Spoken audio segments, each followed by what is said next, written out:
Hello, this is our final project update on the Toronto Sun and Caribana that's done by Olga Lee and Sonia Ruelas. Here is our agenda for today. History of Caribana, case study overview, project charter, stakeholder register, project update, what went wrong and right, lessons learned, what we do different.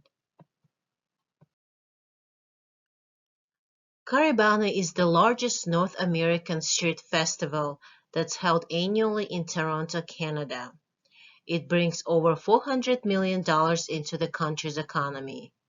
Over 1.3 million visitors around the world attend the celebration that lasts 2 weeks.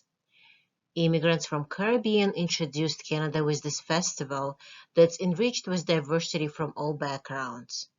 Many participants are dancers wearing colorful costumes that includes live band music, Caribbean authentic food, performing arts, and much more.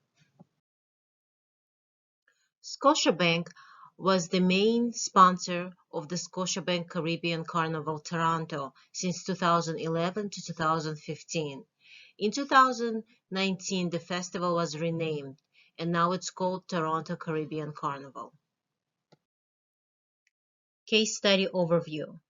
The Toronto Sun is a popular Canadian newspaper company and one of the major sponsors for the event.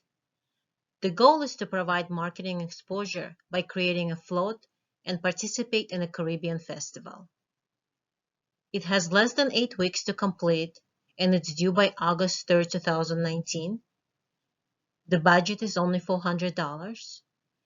The rest of the materials, such as t-shirts, parade giveaways, float decor, and others will come from country advertisements. Project Charter. Business case. Toronto Sun is one of the major media sponsors. Its highlight is to create the float. It has a budget of $400 plus contra advertisements. Overall cost was $5,895. Business requirements. The budget funds must be used for the driver and flatbed. 45 volunteers required to fill out the waiver forms and submit them on time. Expenses such as t-shirts, giveaways, etc. must be donated or be paid through contra advertisements. Assumptions. Toronto Sun leadership will be available to support the project when necessary. There are no other unforeseen inconveniences that may cause project delay or cancellation. Driver and flatbed will be within the budget of $400. Entertainment will be available on the final day. Constraints. Our budget is only $400. Other resources and services for the creation of the float will come from contra advertisements. There are only 8 weeks to prepare for the final day, and there are no extensions. Due to limited constraints, we'll not be able to establish new advertising partners and only work with the existing accounts. Risks. We may not find the most suitable or the best design for the float, and other sponsors might use similar colors for their floats. Advertising rates might increase. The contractor may not complete the float or not show for the final day. Project deliverables. At the end of the project phase, the project team will deliver a complete float that they have tested and proven to be efficient. It would give the company a creative edge and marketing exposure since the company wants to remain the primary media company that distributes newspapers throughout Southern Ontario in Canada. Stakeholder Register. Here's the list of stakeholders.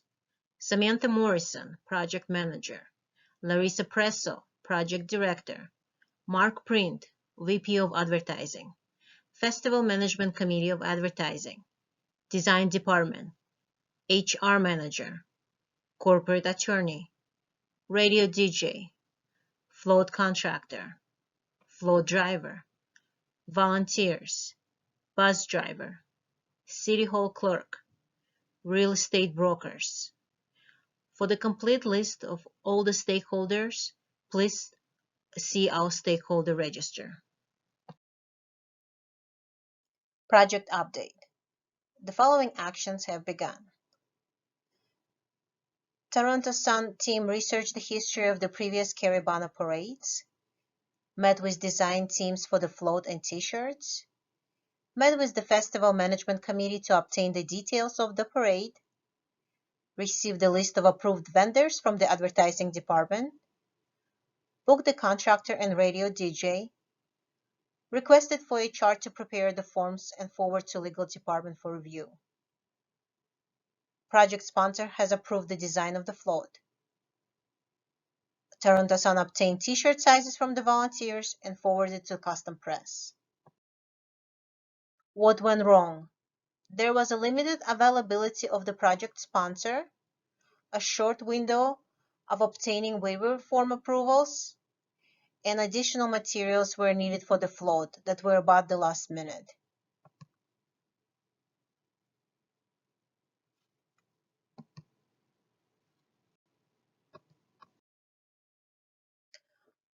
What went right?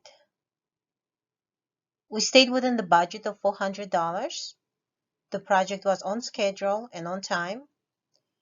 All of the 45 volunteers showed up and participated during the parade. Remax Realty was the sponsor, and the funds to build the float, hire entertainment, order t-shirts, and other expenses came from the country advertisements.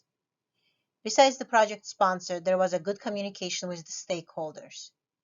To stay on track, timeline was created to record the events. Lessons learned. What we do different. The key takeaways that we learned from the project. Good call on obtaining electronic approvals from the project sponsors, legal, and HR.